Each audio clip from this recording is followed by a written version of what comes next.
wọ́n show àwọn Folúkẹ́ Dáramọ́lá tó ń jà fún oúnjẹ. Peller, kí ni mọ́mì ẹ wọ̀ yẹn? Peller, kí ni mọ́mì ẹ wọ̀ ní party English party yẹn? Even party Naija gan, kí ni ìyá Peller wọ̀ yẹn?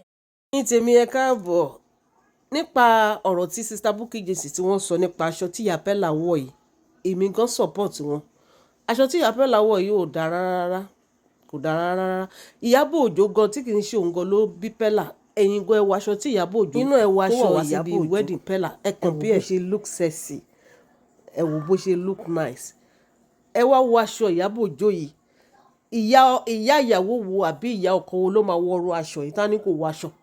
So aṣọ ìyá Peller yẹn is no for me o, is no kò wá okay rárá, kò wá okay now. So Sister Bukky wọ́n tún sọ̀rọ̀ nípa Sister Folúkẹ́ Dáramọ́lá. Ẹ jẹ́ kí n tún gbé fídíò yẹn náà wọlé kẹ́ wo bí tí Sister Folúkẹ́ Dáramọ́lá àwọn náà lẹ́wọ̀n ní bíbá yìí tí wọ́n gbé oúnjẹ gba orí wọn kọjá sí 100 pa màálù bí 100 àbí 200 I don't know. Ẹ̀yin tèmi ẹ jẹ́ ká tún tẹ̀síwájú ẹjá gbọ́rọ̀ Sister Bukky. Ẹ ṣe pàtí bí pọ́n tọrọ jẹ lọ́wọ́ yín. Ẹ wá ń bọ́ àwọn Folúkẹ́ Dáramọ́lá pé wọ́n ń rọ́ọ̀ṣì oúnjẹ. Ebi ń pa wọ́n náà. Pàtí tó ti wà látàárọ̀. Látàárọ̀. Ẹ wá gbé àmàlà kan sórí tébù. Èrò tébù èèyàn 10. Ẹ wá náà ń rọ́ọ̀ṣì oúnjẹ. Ṣé wọ́n raṣọ ni? Ṣé wọ́n raṣọ ni? Ẹ̀yin tẹ́ ń ṣe pàtí. Ẹ jẹ́ kó rí yín pé o. Kò sẹ́ni tó fọ́ọ̀sì yín kẹ́ ṣe pàtí. Ẹ wá ró lórí burúkú wọn. Owó yín tó fi ra aṣọ. Wọ́n wá máa pààrọ̀ aṣọ lójú yín. Wọ́n máa pààrọ̀ lẹ̀kẹ̀, pààrọ̀ jewelry.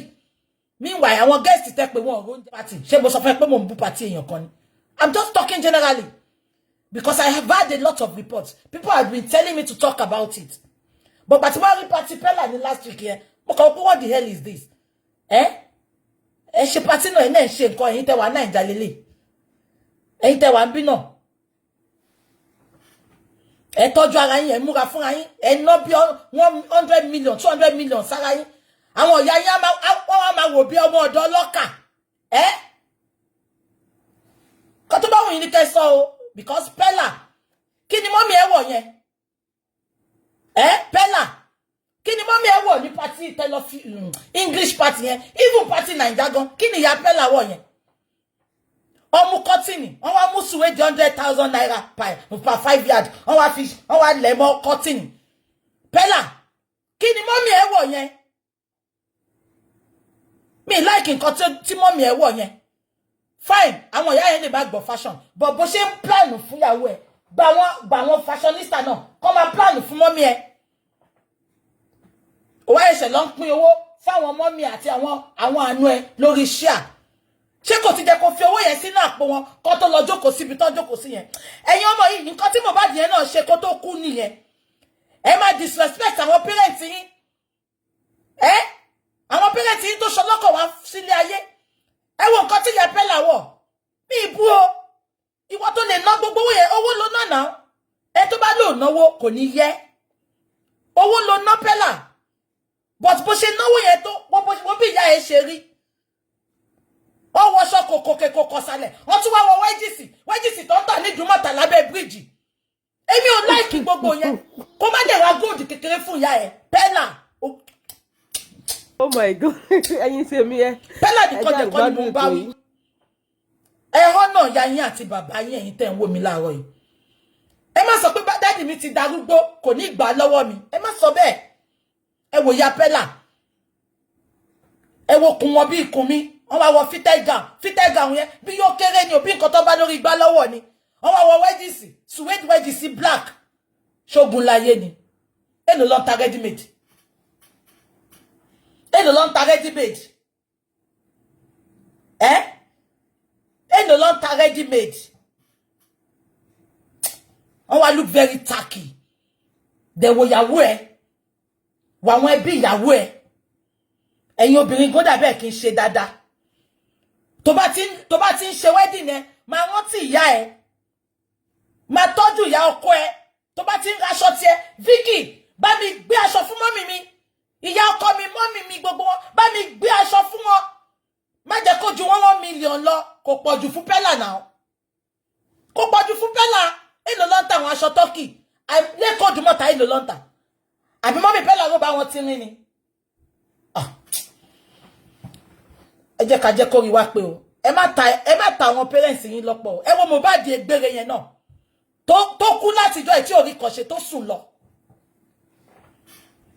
ó pa ìyá ìtì ó pa bàbá ìtì obìnrin tí ò tí fún lórúkà ló náwó lé lórí wọ́n wá sọ òkú ẹ̀dẹ̀ ògùn give away ẹ ta àwọn bàbá yín àti ìyá yín lọ́pọ̀ tẹ́ bá ti lọ́kọ tẹ́ bá ti níyàwó má ṣe bẹ́ẹ̀ kò sí bí bàbá àti ìyá ìṣe lè ṣe fún ẹ àwọn lọ́lọ́kọ̀ tó tiẹ̀ wáyé ìwọ lórí burúkú ọkùnrin àtobìnrin náà tẹ́ máa ṣe yàwó tó máa jẹ́ pé ara ẹnìkan ló máa lé kí ni ìyá ọkọ mi fẹ́ wọ̀ ẹ bèrè ọ̀rọ̀ tí mo tajọ́ rìn ní Manchester tẹ́lẹ̀ àwọn àgbàlagbà tó tún àwọn èèyàn àwọn sisi bíi tèmi ni o ká tó lọ sí party máa ń pè wọ́n ní kí lẹ fẹ́ wọ̀ báàgì wo ló fẹ́ gbé bàtà wo ló fẹ́ gbé I look after people that I support ẹ jẹ́ kí n wò kẹ́ bá lọ dojú tira yín bẹ̀ wọ́n á ní Bukky múra wo àwọn ọ̀rẹ́ èyí tí ò bá ní kọ́lọ̀ nǹkan tó fẹ́ gbé gan máa ní gbà ẹ lọ gbé bó ṣe jẹ́ kó rí nìyẹn ẹ wọ́n máa sọ pé ọmọdé ni wọ́n ń dóko ọmọdé ni wọ́n máa rì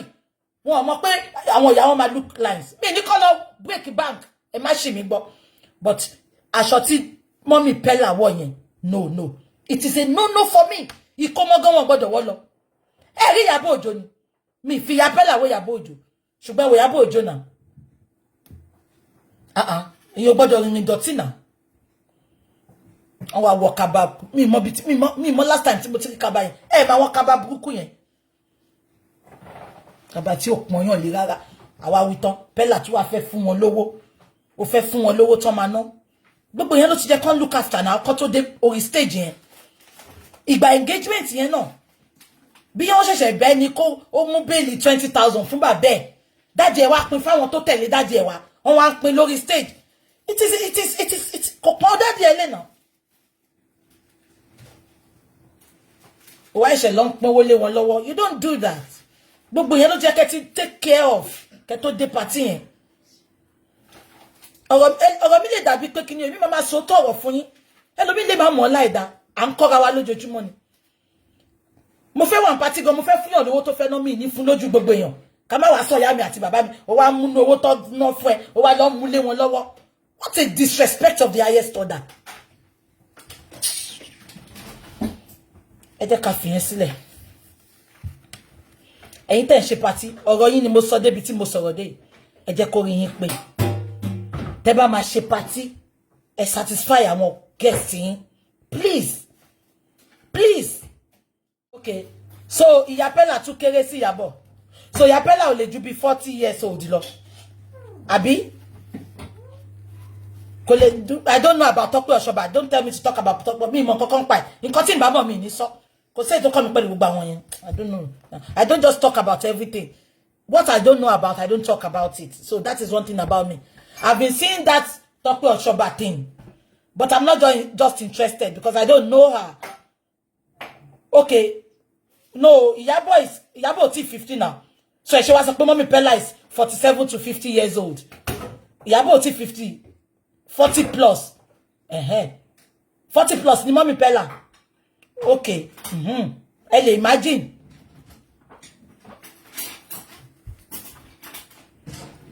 they can do better now so sisi ṣe ni now ẹ wò gbà tí mo níkùn tí mo tó dàbí pé mo gbégbá síkùn yẹn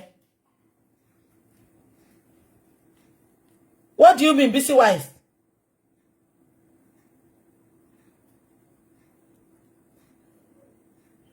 $47 ni Daddy Peller ẹjọ́ ṣáwọn náà joyè ní tọ́mọ̀ padà ní bí ọ̀pá Mósè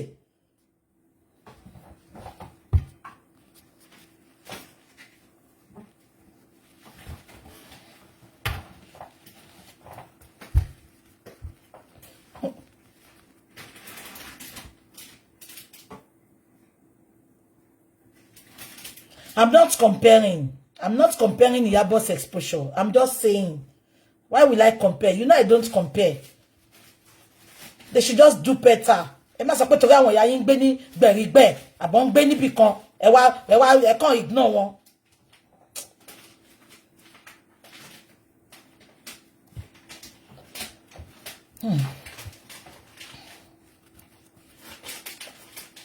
ó yẹ jẹ́ ká máa sọ lọ èèyàn kan sọ pọ́pà tẹ́mù ni bàbá èèyàn kan sọ pọ́pà tẹ́mù ni bàbá fẹ́ làwọn dà ẹ má dá àwọn bàbá yẹn lóhùn àwọn àdìjọ́ nǹkan ẹ̀yẹ àwọn ọmọ wa àwọn ló máa múra jù náà múra lọ́dẹ adé sọ́ba ni wọ́n ni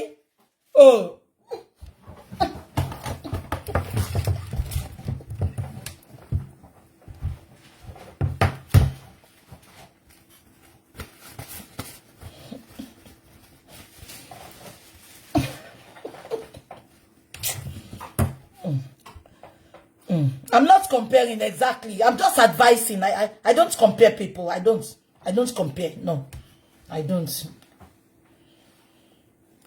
Ọ̀nà bàtẹ́mù ni bàbá Peller. Wèrè lẹ́yìn tẹ́ máa ń kọ́mẹ́ǹtì. Àbí kò ṣe Peller yẹn ni. Daddy Peller ni Peller ló ṣe kíní kan fún ohun tó sọ̀rọ̀ ń gbà kù. Sherry, Immaculate sọ pé my sister asked me that is Baba Peller a king? Kò yé mi o. Wọ́n wá mọ̀ pa wèrè kan dání, wọ́n wá dé adé, wọ́n wá kọ̀ọ̀kan sí. Kí ló máa ń ṣàwọn bàbá yẹn náà? Ẹ̀jẹ̀ bá wọ̀ wọ́n, àwọn absentee father yẹn ló máa ń ṣe bẹ́ẹ̀ o. Wọ́n máa múra jù ya ọmọ tó tọ́jú ọmọ lọ.